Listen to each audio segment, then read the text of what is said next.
இப்போது புங்கு மரம் நட்டு இருக்கோம். இன்றைக்கி 2025 முதல் நாள், ஜனவரி முதல் நாள். சூப்பராக நட்டுட்டோம். நட்ட பிறகு நாங்கள் இந்த இயற்கை ப்ராடக்ஷன், இயற்கையாக கொடுத்த இந்த வரங்களை நாங்கள் சாப்பிட போகிறோம். பிறகு வந்து இந்த புங்கு மரம் வந்து டாப் 10 ட்ரீஸ் இருக்குது. அந்த டாப் 10 ட்ரீஸ் என்ன அப்படின்னா, மேக்ஸிமம் ஆக்சிஜன் ப்ரொடியூஸ் பண்ணுற டாப் 10 ட்ரீஸில் புங்கு மரமும் ஒன்று. அதுக்காக தான் இந்த மரத்தை நாங்கள் தேர்ந்தெடுத்தோம். இந்த இடத்துல நாங்கள் வைப்போம். எங்கள் லேண்டில் வந்து நிறைய வைக்கிறதுக்கு இடமே இல்லை, இருந்தாலும் நாங்கள் இங்கே வைக்கிறோம்.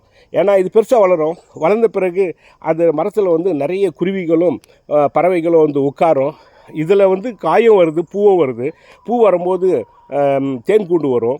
அது தேன் கூண்டுனால நமக்கு எவ்வளோ நன்மைகள் இருக்குதுன்னு விவசாயிகளுக்கு தெரியும். அதன் பிறகு பார்த்திங்க அப்படின்னாச்சுன்னா, வாங்க இன்றைக்கி வந்து இந்த நல்ல செயலை செஞ்சதுனால நம்ம வாழைப்பழத்தை சாப்பிடுவோம். இது இங்கே இயற்கையாக பழுத்த வாழைப்பழம்.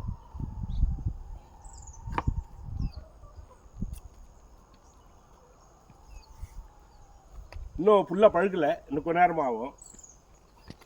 சரி, இன்னும் கொஞ்ச நாள் ஆகும் பழுக்கிறதுக்கு.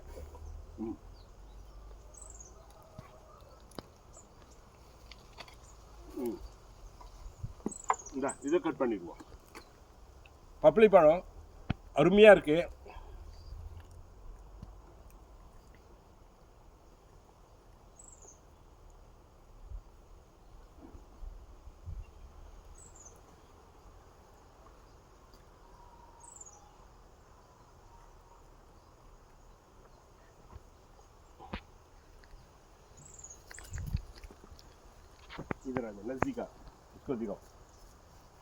எவ்வளோ இனிமையான அருமையான அழகான பப்பாளி பழம்.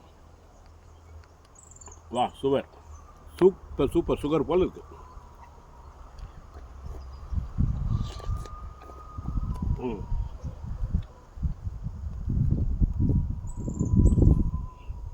கொய்யா சைஸ் பாருங்க.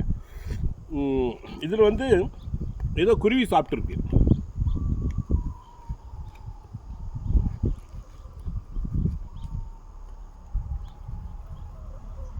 இந்தாப்பா,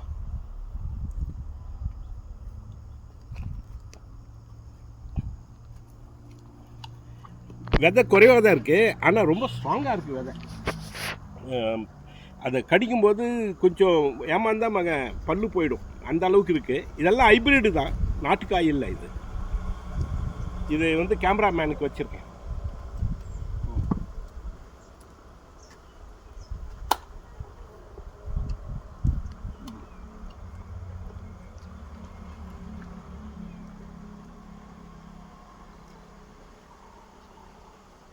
இந்த வருடம் 2025 ஒரு நல்ல ஒரு புங்கு மரத்தை நட்டு ஸ்டார்ட் ஆகிருக்கு.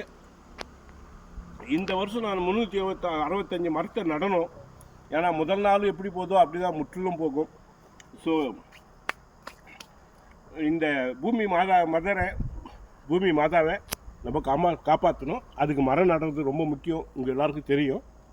So happy new year. இதுராஜா சப்ராஜா, Happy New Year. Happy New Year. Thank you.